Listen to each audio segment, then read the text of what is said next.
আমার YouTube channel কোপারাম স্টাডির জন্য সকলকে স্বাগত জানাই। আজকে একটি গুরুত্বপূর্ণ বিষয় নিয়ে আলোচনা করব। বিশেষ করে যারা 2025 মাধ্যমিক পরীক্ষা দিয়েছে, তারা যখন একাদশ শ্রেণীতে ভর্তি হতে যায়, তাদের মধ্যে বিভিন্ন রকমের সমস্যা তৈরি হয় যে তারা কী নিয়ে পড়াশোনা করবে বা কোন বিষয়টি তারা বেছে নেবে। কারণ আমাদের 5টা বিষয় নিয়ে পড়তে হয়, তার মধ্যে ইংরেজি এবং বাংলা তো নিতেই হবে, এবং অন্যান্য বিষয়গুলোও আমাদের নিতে হবে। যেমন কেউ ইতিহাস নিতে পারে, কেউ ভূগোল নিতে পারে, কেউ সংস্কৃত নিতে পারে, কেউ রাষ্ট্রবিজ্ঞান নিতে পারে, কেউ ফিলোসফি বা দর্শন নিতে পারে।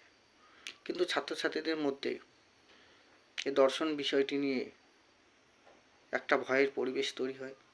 তারা ভয় পায় যে দর্শনটা আসলে কী, এটা কেমন সাবজেক্ট, এ নিয়ে তাদের মধ্যে একটা ভয়ের তৈরি হয় বা ভীতি তৈরি হয়। যেহেতু এই দর্শন বিষয়টি একাদশ শ্রেণী থেকে পড়ানো হয়, পশ্চিমবঙ্গের বিভিন্ন স্কুলগুলিতে বা গোটা দেশ জুড়ে পড়ানো হয়।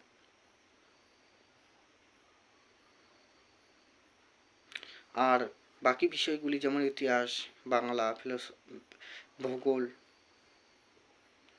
সংস্কৃত, এগুলো খুব ছোটোবেলা থেকেই আমরা পড়ে আসছি, তাই ওগুলো সম্পর্কে আমাদের ধারণা কিছুটা হলেই আছে, কিন্তু দর্শন বিষয়টি নিয়ে নেই। তাই এই দর্শন বিষয়ে আজকে আমি কয়েকটি কথা তুলে ধরব, আশা করি সকলের কাজে লাগবে। যে দর্শন বিষয়টা আসলে কি, দর্শন কি নিয়ে আলোচনা করে, দর্শনের লক্ষ্য কি,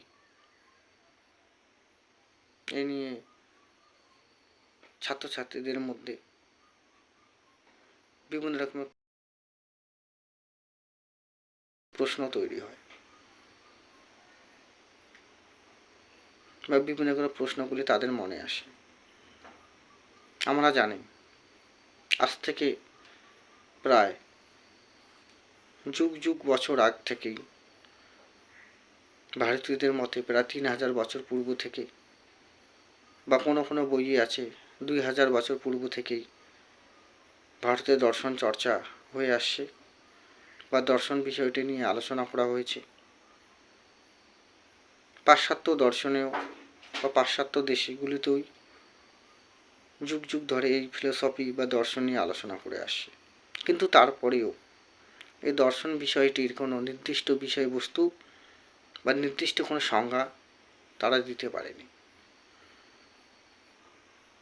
দর্শন শব্দটির ব্যুৎপত্তিগত অর্থ যদি আমরা ধরি, তাহলে ভারতীয় চিন্তাধারায় দ্বিজ ধাতুর সঙ্গে অনট প্রত্যয় যোগ করে দর্শন শব্দটির উৎপত্তি হয়েছে। দিশ অর্থে দেখা, তাই সাধারণ মতে এই দেখা হচ্ছে চর্মচক্ষুতে দেখা।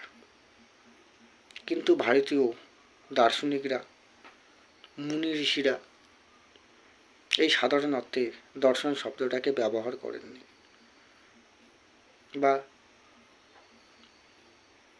গ্রহণ করেননি। তারা এই দেখা শব্দটিকে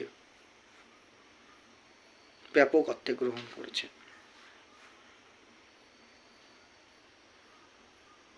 অর্থাৎ ভারতীয় দার্শনিকরা দেখা শব্দটিকে উপলব্ধি অর্থে ব্যবহার করেছেন। এই উপলব্ধি হলো সত্য দর্শন বা তত্ত্বের দর্শন। জগৎ ও জীবন সম্পর্কে সামগ্রিক ব্যাখ্যা প্রদানের চেষ্টা করা হয়, যে শাস্ত্রে তাকে দর্শন বলা হয়। অপরদিকে ফিলোসফি শব্দটির ব্যুৎপত্তিগত অর্থ যদি আমরা দেখি, তাহলে ফিলোসফি শব্দটিকে দুটি খণ্ডে ভাগ করা যায়। একটা হচ্ছে ফিলোস এবং সোফিয়া। এই দুটি আসলে গ্রিক শব্দ। ফিলোস কথার অর্থ হচ্ছে অনুরাগ, লাভ বা ভালোবাসা। সফিও কথাটির অর্থ হচ্ছে জ্ঞান, নলেজ বা উইজডম। তাই ফিলোসফি শব্দটিকে ব্যুৎপত্তি অর্থে গ্রহণ করলে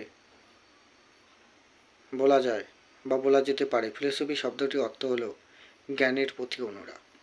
অর্থাৎ যাদের জ্ঞানের প্রতি অনুরাগ রয়েছে তাদেরকে দার্শনিক আমরা বলতে পারি। এই হচ্ছে ফিলোসফি শব্দটির ব্যুৎপত্তিগত অর্থ। অপরদিকে ফিলোসফি শব্দ এবং দর্শন শব্দটাকে আমরা একে অপরের প্রতিশব্দরূপে ব্যবহার করলেও এই শব্দ দুটির মধ্যে কিছুটা পার্থক্য আছে। ভারতীয়দের মধ্যে দর্শন বলতে শুধু জ্ঞান অর্জন করাকে বোঝায়নি। ভারতীয় মতে শুধু জ্ঞান অর্জন করলেই হবে না, তাকে বাস্তব জীবনে কাজে লাগাতে হবে, তাকে বাস্তবের জগতে কাজে লাগাতে হবে। শুধু তত্ত্ব চর্চা করেই থেমে থাকলে হবে না, তাকে বাস্তব জীবনে কিভাবে কাজে লাগাতে হবে তা নিয়ে আলোচনা করতে হবে। অপরদিকে ফিলোসফি শব্দটি কেবলমাত্র জ্ঞান অর্জন করার ক্ষেত্রেই ব্যবহার করা হয়েছে। অর্থাৎ আমরা জ্ঞান অর্জন অর্থে ফিলোসফি শব্দটাকে ব্যবহার করতে পারি। দর্শন এবং ফিলোসফি এই শব্দটিকে আমরা বিশেষ করে যারা বাঙালি ছাত্রছাত্রীরা বা ভারতে বা পশ্চিমবঙ্গের ছাত্রছাত্রীরা ফিলোসফির প্রতিশব্দরূপে দর্শন শব্দটিকে এবং দর্শন শব্দের প্রতিশব্দরূপে আমরা ফিলোসফি শব্দটাকে ব্যবহার করে থাকি।